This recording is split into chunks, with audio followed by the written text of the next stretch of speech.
Bienvenidos a este nuevo encuentro de geopolítica. Hoy vamos a hablar de la geopolítica de Turquía. ¿Qué tema? Tratar de entender la geopolítica actual del país turco. Para eso es necesario tener en cuenta dos elementos. Hay dos elementos que son muy importantes que los tengas en cuenta a la hora de entender la actualidad de Turquía. El primero, entender que Turquía, ¿sí?, antes, su descendiente inmediato, su ancestro inmediato, era el Imperio Otomano.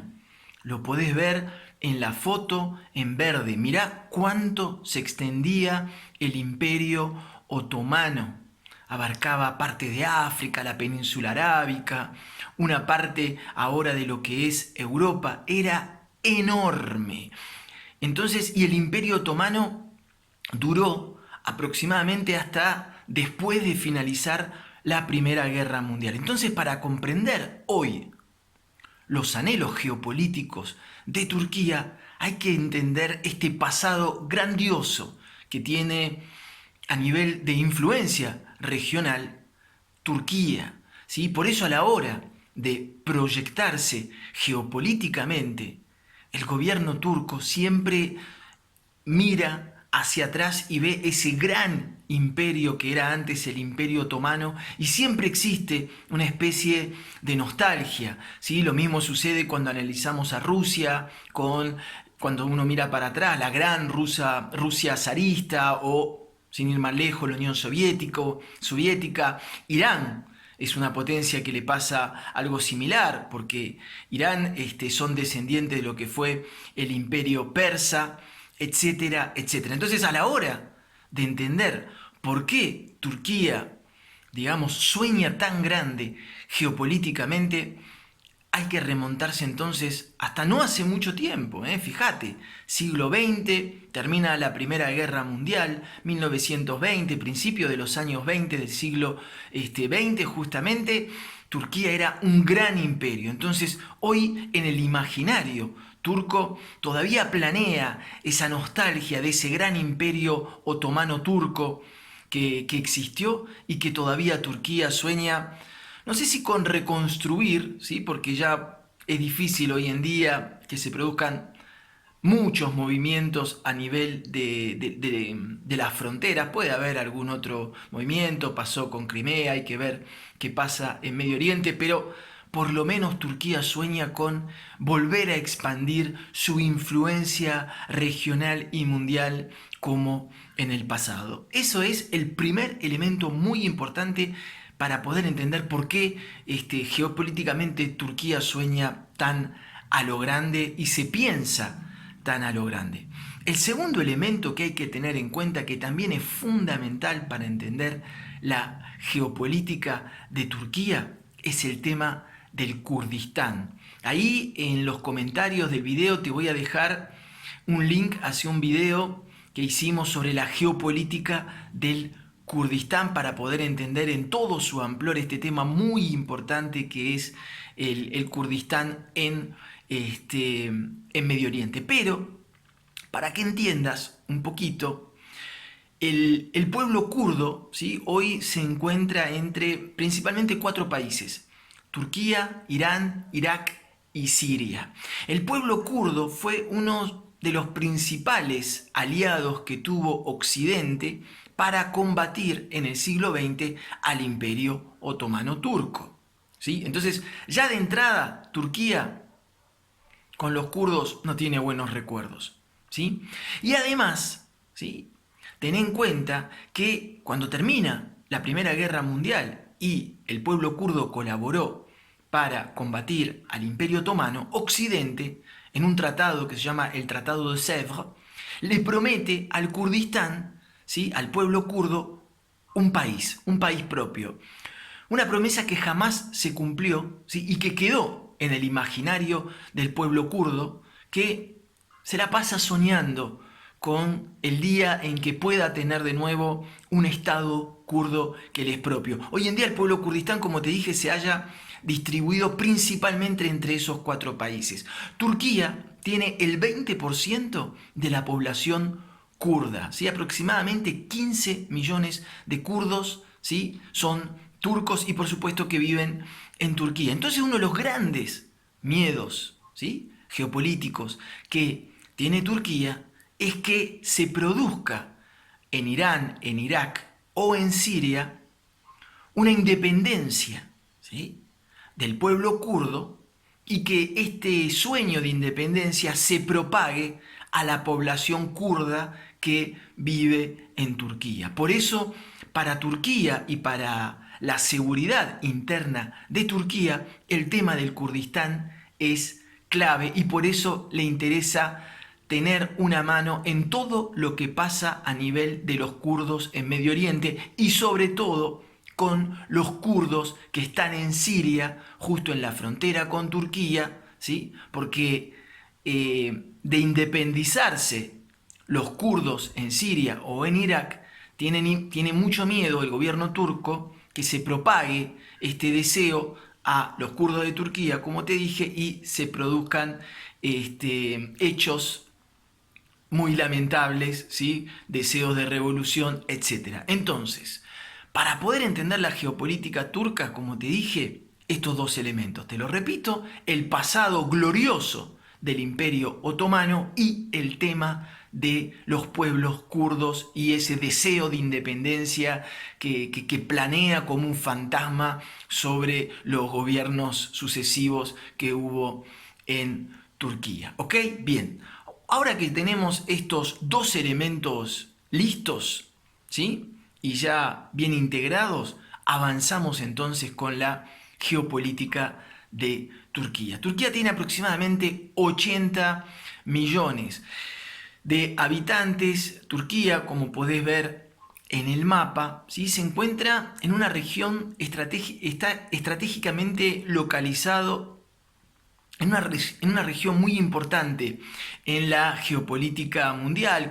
Controla, ¿sí?, entre comillas, tiene ahí una presencia en todo lo que son los estrechos del Mar Negro, se sitúa en el corazón de alguna de las regiones más conflictivas del mundo, ¿sí? Y hoy en día, ¿sí?, 2019, Turquía tiene motivos de sobra en la actualidad para sentirse más omnipotente que nunca a nivel geopolítico, y a la vez que su presidente, lo vamos a nombrar muchísimas veces en este video, se llama Recep Tayyip Erdogan, ¿sí? Erdogan se lo conoce más, aparece hoy a imagen de tal vez de lo que es Vladimir Putin en Rusia como el nuevo hombre clave de la geopolítica internacional, habiéndose vuelto convertido en un actor ineluctable, ineluctable para la Unión Europea, porque Turquía controla, ¿sí?, controla lo que se le llama el grifo migratorio, que puede pasar o no, según los deseos de Turquía, a Europa, porque Turquía controla todo lo que es el grifo migratorio de los refugiados de Siria. Entonces tiene una palanca muy fuerte respecto a Europa con este grifo que tiene cerrado en estos momentos, pero que puede abrir cuando quiera. Entonces es un arma de negociación muy fuerte que tiene hoy el gobierno turco para con Europa, a la vez que Turquía controla, ¿sí?, o se halla presente en la zona por la cual, digamos, transita gran parte del gas que llega a Europa. Entonces las relaciones, se ha vuelto un actor fundamental para la geopolítica de la Unión Europea.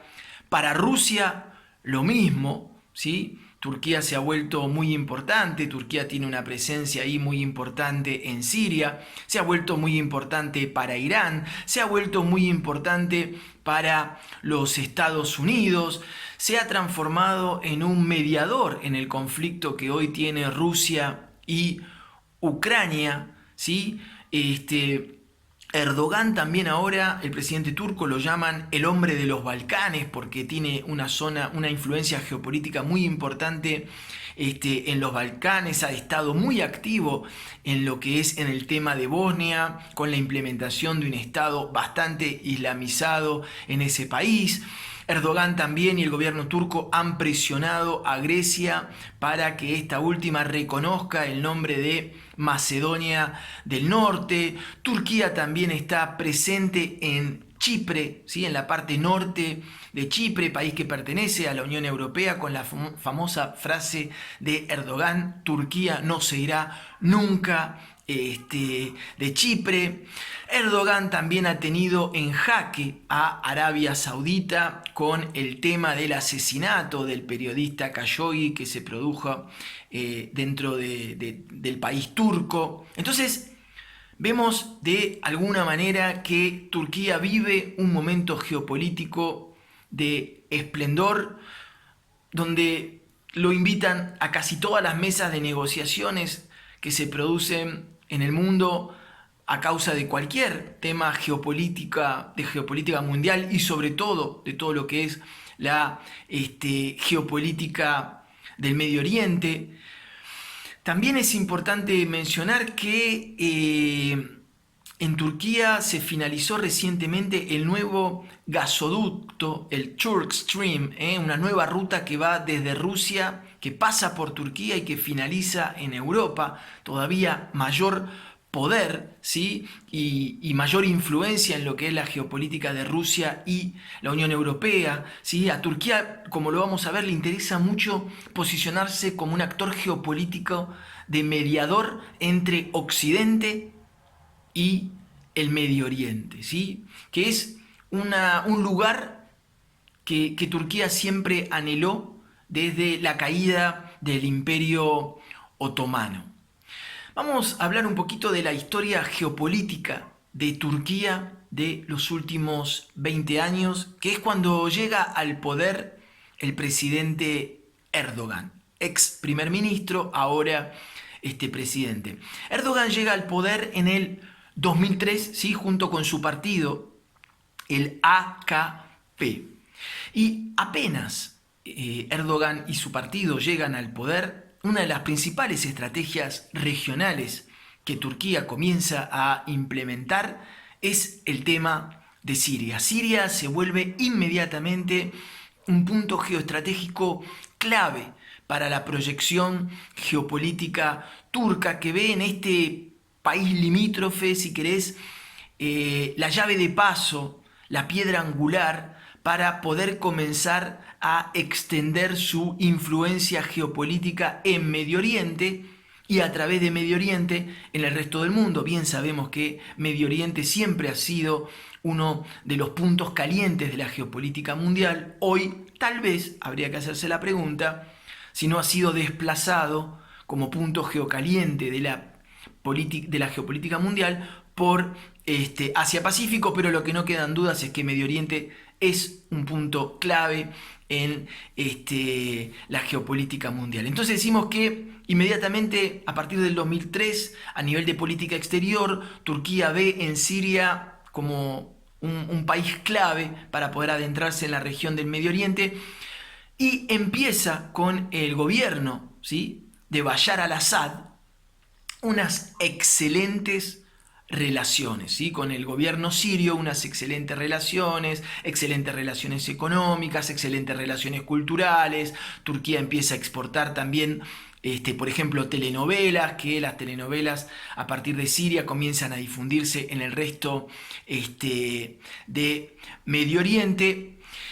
Y entonces, Turquía comienza su sueño de transformarse a principios del siglo XXI en una potencia regional y sobre todo en un polo de atracción de Medio Oriente.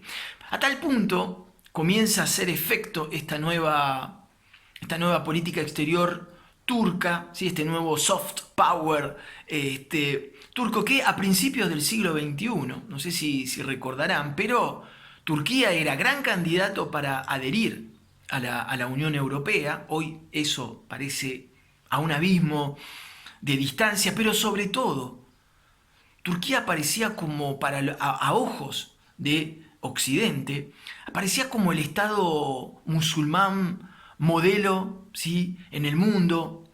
Turquía era visto como el niño mimado de los occidentales, con un Islam aplicado en Turquía súper moderno, súper moderado, ¿sí? Podemos hablar de, a principios del siglo XXI, como realmente una enorme, brillante y amorosa luna de miel entre Turquía y Occidente. Poco a poco esa situación va a degradarse, sobre todo con el tema del genocidio armenio, que Turquía no reconoce y que la Unión Europea comenzaba a exigirle al gobierno turco que reconozca para poder empezar las tratativas para que Turquía adhiera a la Unión Europea. Es importante mencionar, esto es un hecho geopolítico clave también para entender el peso que tiene Turquía en la geopolítica mundial, es que Turquía pertenece a la OTAN, ¿sí? La OTAN es el brazo armado de Occidente, la OTAN es la unión transatlántica que se forma entre Europa básicamente y Estados Unidos al finalizar la Segunda Guerra Mundial para combatir el poderío creciente de la Unión Soviética. Turquía hoy pertenece a la OTAN, o sea que tiene una pata, Turquía, bien armada, bien afirmada en todo lo que es la estrategia occidental, ¿sí?, a través de la OTAN. Eso le da un gran poder a Turquía porque forma parte de alguna manera de Occidente a través de la OTAN, y por otra parte le permite también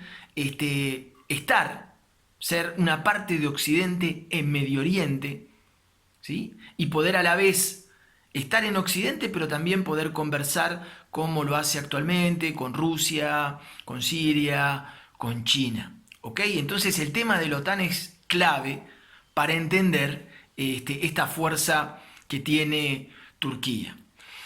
Entonces decíamos que a principios del siglo XXI Turquía era como, wow, el niño mimado de Occidente.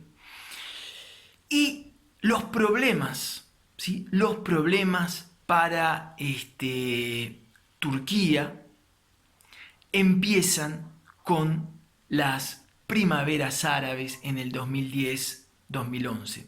¿Te acordás de las primaveras árabes, donde se empiezan a producir revueltas en distintos países árabes, donde algunas de esas revueltas serían reprimidas, otras llegarían a generar cambios en la Constitución, como en el caso de Marruecos y en casos de Libia, Líbano, perdón, en caso de Libia y de otros países, ¿sí?, se producirían directamente cambios de gobierno. El Líbano, no, error de mi parte. Ok, entonces en Siria también, ¿sí?, se producen unas revueltas muy importantes. Empiezan con unas revueltas de la sociedad civil y después estas revueltas serían como aparateadas, fagocitadas por grupos terroristas que se adueñarían un poco de esta revuelta y de este deseo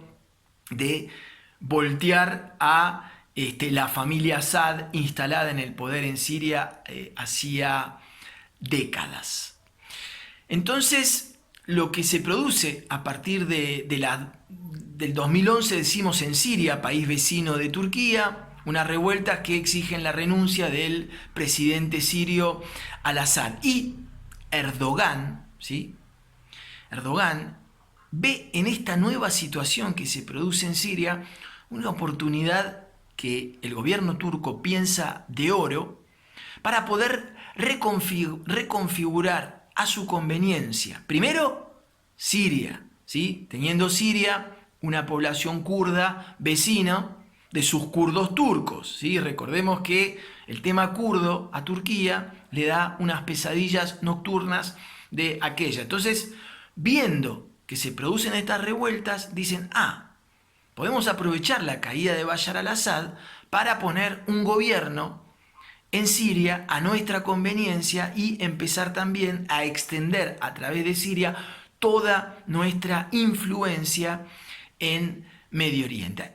Esta elección, ¿sí?, geoestratégica y geopolítica por parte de Turquía hacia el gobierno de Siria sería clave para marcar la decadencia que sufriría a partir de esa fecha el gobierno turco y que recién resurgiría hace poquitos años. ¿Por qué? Porque, para hablar lisa y claramente, Turquía apuesta a la caída de Bashar al-Assad. Apuesta que hizo, digamos, el 90% del planeta, ¿sí? Todos daban por muerto, entre comillas, al presidente sirio Bashar al-Assad. Nadie daba 2 pesos por el cual se iba a salvar. Muchos países apostaron a la caída de este gobierno. Entonces, ¿qué hace Turquía? Turquía, digamos, empieza a financiar la oposición en Siria, ¿sí?, como la gran mayoría del mundo apuesta a la caída de Bashar al-Assad, pero esta elección de financiar la oposición en Siria se transformaría o se volvería algo muy costoso, con un costo geopolítico altísimo, y significaría el principio, ¿sí?, de años de un apagón en lo que respecta el resplandor regional de que la Turquía de Erdogan había logrado hasta entonces. Entonces decíamos que la oposición en Siria empieza a ser fagocitada por los grupos terroristas islámicos. Entonces, atento a esto. Si el gobierno turco estaba financiando a la oposición en Siria y la oposición en Siria termina fagocitada por los grupos terroristas islámicos, ya entendieron la ecuación, el gobierno turco comienza a financiar grupos terroristas islámicos, más precisamente comienza a financiar a Daesh. Y lo empieza a financiar, como dijimos, por 2 lados, por 2 objetivos principales. Para uno, tener, y en ese momento es importante entender de que los kurdos que estaban en Siria también estaban combatiendo a los grupos terroristas que financiaba Turquía. Entonces, Turquía sigue financiando a Daesh, al Estado Islámico, para, por un lado, poder contener esta amenaza kurda histórica que ha tenido Turquía en Siria y un poquito en menor medida en Irak e Irán, ¿sí? Y por el otro, como dijimos, para poder, digamos, acrecentar la influencia en el gobierno sirio que se supone sucedería a la caída de Bashar al-Assad, caída que, por supuesto, al día de hoy nunca ocurrió. Entonces, el apoyo que empieza a tener Turquía a Daesh empieza a tener 2 consecuencias muy graves para Turquía. La primera, ¿sí?, Turquía lo que empieza a hacer, empieza como a abrir, ¿sí?, la frontera que tenía entre Turquía y Siria, ¿sí?, y esto, la frontera turca se transforma en un verdadero colador, ¿sí?, un colador hecho adrede por el gobierno turco, por el cual empiezan a salir millones de sirios y por el cual, ¿sí?, el Estado Islámico y las organizaciones terroristas empiezan a tener un paso hacia Siria casi libre.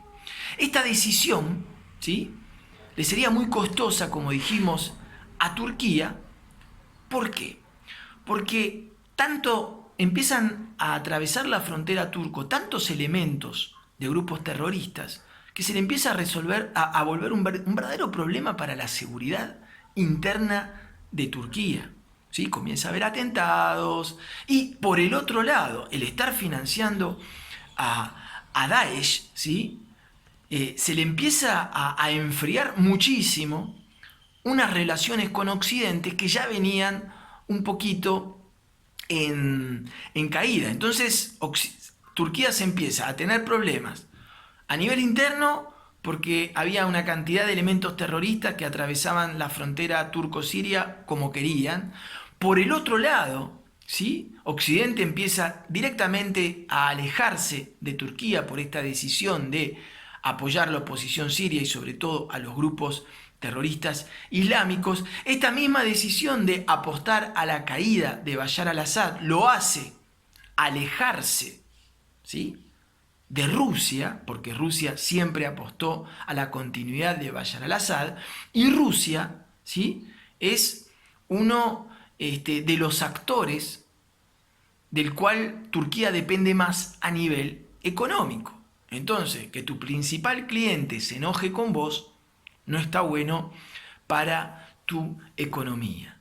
Y durante unos años, ¿sí?, Turquía empieza a aislarse, peleada con Occidente, peleada con Rusia, peleada también con Irán, que también apoyaba al gobierno de Bashar al-Assad, con una crisis económica, con los kurdos turcos totalmente exaltados porque sus primos kurdos en Siria y en Irak empiezan a transformarse en actores muy importantes para combatir el Estado Islámico y se empieza a hablar de autonomía, entonces la población kurda en Turquía empieza a exaltarse cada vez más. Bueno, Turquía empieza a tener unos problemas terribles y empieza como a marchitarse geopolíticamente, ¿sí? Hasta que uno diría, wow, ¿qué pasa con Turquía? Solamente malas noticias. Hace unos años era como la perla mimada de Occidente, ¿sí?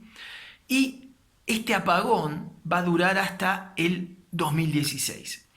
En el 2016 se producen dos hechos claves para el resurgimiento de la geopolítica, de la geopolítica de Turquía.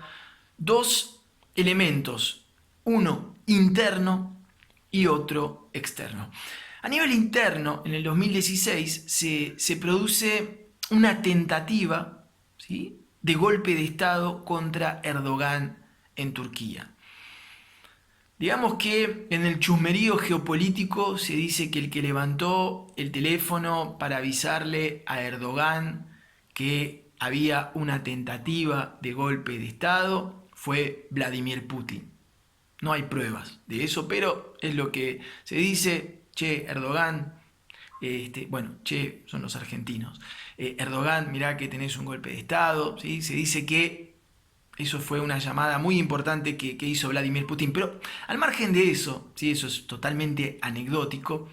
Pero si así fue, ¿sí?, recuerden que las relaciones geopolíticas las manejan los seres humanos, ¿sí? Entonces este tipo de cosas son importantes si así hubiese sucedido. Pero la realidad es que se produce esta tentativa de golpe de Estado que fracasa y Erdogan empieza una limpieza, ¿sí?, una limpieza total a nivel de política interna, empieza a depurar directamente el aparato estatal, todos los funcionarios que no le respondían los empieza a limpiar. Esto va desde funcionarios estatales de docentes hasta altos cargos, empieza a hacer limpieza en la policía, en los servicios secretos, ¿sí?, y empieza a salir muy reforzado de esta tentativa de golpe de Estado, ¿sí? Es como que después de esta tentativa de golpe de Estado pone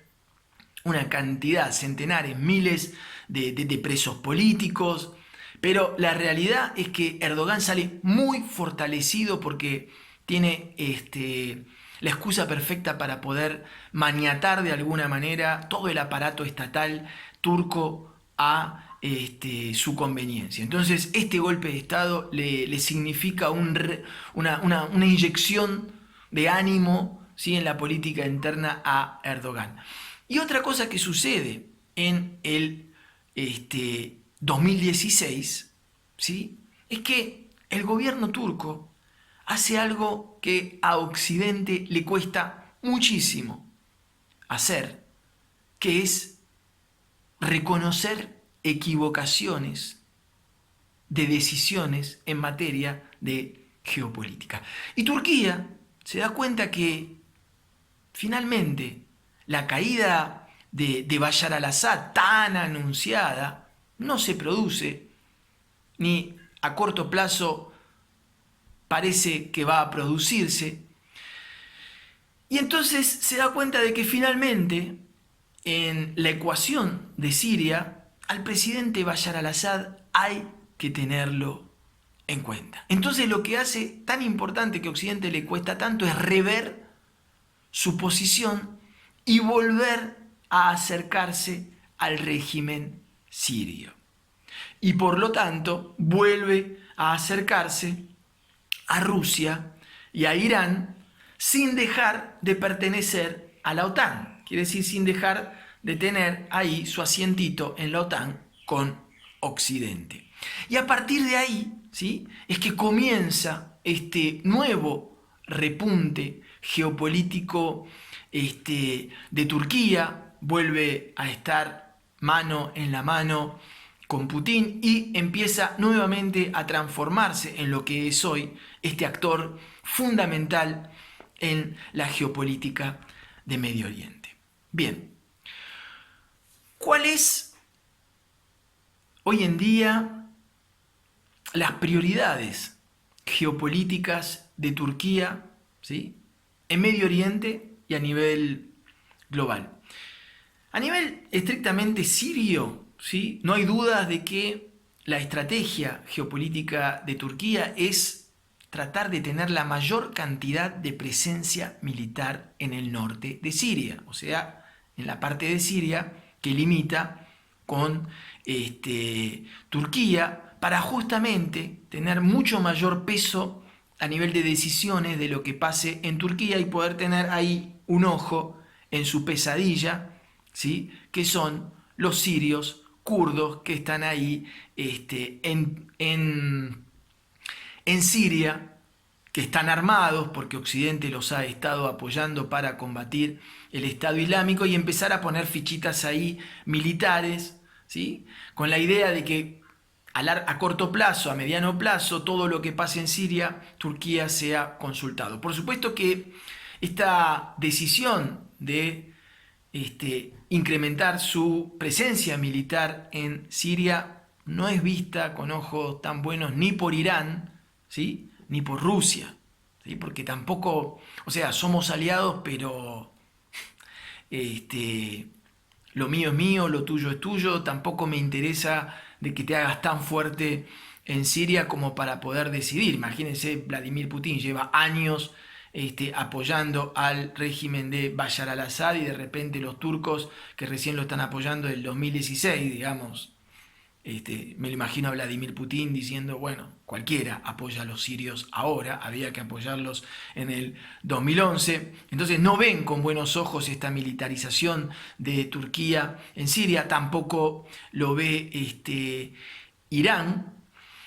Y por el otro lado, ¿sí?, uno de los grandes objetivos de Turquía, tal vez más a largo plazo, sea convertirse en esta especie de puente que geográficamente le está correspondiendo, ¿sí?, entre Occidente y el Medio Oriente. ¿Sí? Esto es muy importante. ¿Por qué? Porque Turquía naturalmente está en Medio Oriente y artificialmente pertenece a la OTAN. Entonces uno de los grandes deseos de Turquía es consolidar esa posición geopolítica de Estado tapón entre lo que es el mundo de Medio Oriente o también entre Rusia y todo lo que es Europa y Occidente. A eso apunta geopolíticamente, sin dudas, hoy el gobierno turco. Bien, espero que este video sobre la geopolítica de Turquía te haya ayudado. Tal vez no hayamos tenido todas las respuestas geopolíticas que buscamos, pero tener así alguna idea de lo que ha sucedido en Turquía en los últimos 20 años. Como siempre te agradezco muchísimo todo el interés que le llevas a la geopolítica del mundo. Mi nombre es Damián Jakubowicz, podés escribirme, comentar lo que necesites. Ahí estamos como siempre a la orden y te digo hasta el próximo encuentro.